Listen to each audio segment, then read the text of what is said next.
All right, thank you. The next question is from Mr. Graham Jervis. The question is about PSLV. So he says, since the PSLV has a shelf of close to 1.5 billion, which you have used up 350 million already, with such a tight physical shortage of silver and cheap paper prices, why don't you dip your toes in the market with another 350 million of physical silver purchase? Right.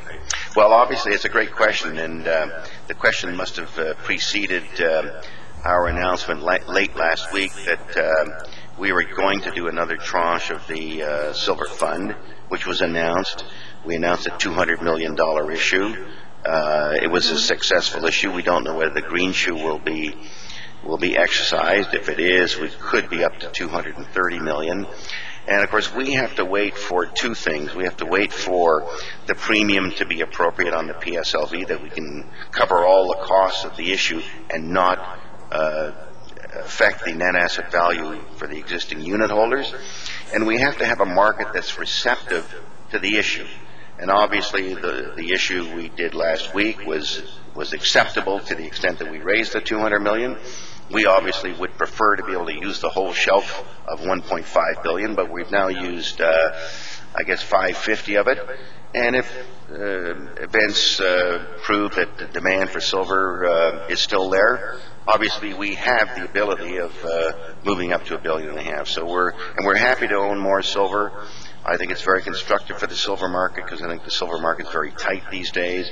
I've always thought that silver, which is now trading at a ratio of something like 58-1 to gold, should trade down to something like 16-1, which means the upside in silver is quite stunning. And I've, of course, on record suggesting that that's what should happen given the passage of time, and I expect that that will happen. So, for example, at $1,600 gold, I think silver is probably really worth $100 an ounce, and I hope that in the next 2 to 5 years we see the manifestation of that change in the ratio of pricing of gold to silver to that level. Thank you very much. Okay, the next question is from Mr. Vincent Ventimiglia. His question is, for a U.S. resident, what likelihood is associated with the confiscation of gold by the U.S. government, of gold being held in the form of spot physical funds for gold, silver, and platinum? Okay. Well, I think there's always the possibility of confiscation. But the last confiscation that took place, there were really only a couple of major owners of gold in terms of countries. Now that is being dispersed. For example, we see the non-G6 central banks as big buyers of gold, including China and Russia, Turkey, Iran, Mexico, Venezuela took delivery of their gold. So we see, I think, the unintended consequences of this liberalism in the G6 financial system has caused the non-G6 banks to step up their purchases. Of course, our gold and silver in our trust is held in Canada, so it has no impact what the U.S. decision will be. Canada did never confiscate gold, so we can't say with any certainty that it won't happen, but I think it's less likely to happen when gold is so widely dispersed in the world that one country's doing it. I don't think is going to have any impact on the market. And I think that that country would be very well ostracized and probably wouldn't prove to be very effective in doing that. So I think the chances are, quite remote, but you can never rule out decisions that politicians make, because in the heat of the battle, we make lots of mistakes, which I think is what's happened in the last 10 or 12 years. As we were going into a natural bear market, but the central planners didn't want us to go in a bear market, so we've had all these crazy policies, including quantitative easings and cash for clunkers and new home buyer tax credits and operation twists and LTROs in Europe and bank bailouts and all those things, which could never have been imagined, but it's happening. So I think that those results suggest that they can do something that might seem off the chart, because most of what they've done in the last 12 years is off the chart. But I don't think it would be nearly as effective as it might have been in the 30s when they confiscated gold. So I think the likelihood is quite remote. Thank you very much. That's good to hear.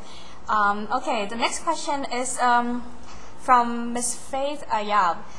I believe a lot of us Canadians also have the same question. So she's saying, I've been reading and following information from Eric Sprott for many years. I find his insight very valuable, and she would like to know what Mr. Sprott's outlook is for the Canadian economy, both in short term and long term, as well as for the Canadian dollar amid this global financial crisis.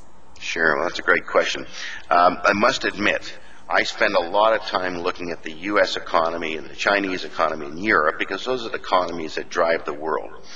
But Canada is not exempt from the problems of the world. We sell products worldwide, and when the economies that we sell to are suffering, then we will suffer too. I think we are in a relatively way better shape than many countries, because our debt to GDP at the government level is not as high, although overall debt to GDP, including consumer debt, is very high in this country.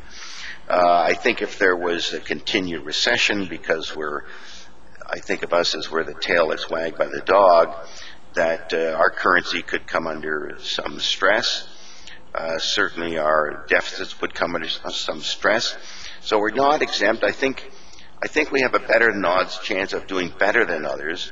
But in the view that I have of the world, where we're probably in a worldwide recession today, nobody's exempt. And I think we could see the signs of economic weakness in Canada here that would fall out of economic weakness everywhere else. So I'm not optimistic about the Canadian economy, but I think on a relative basis, which was part of the question, I think we do better than some of the G6 countries. All right, thank you.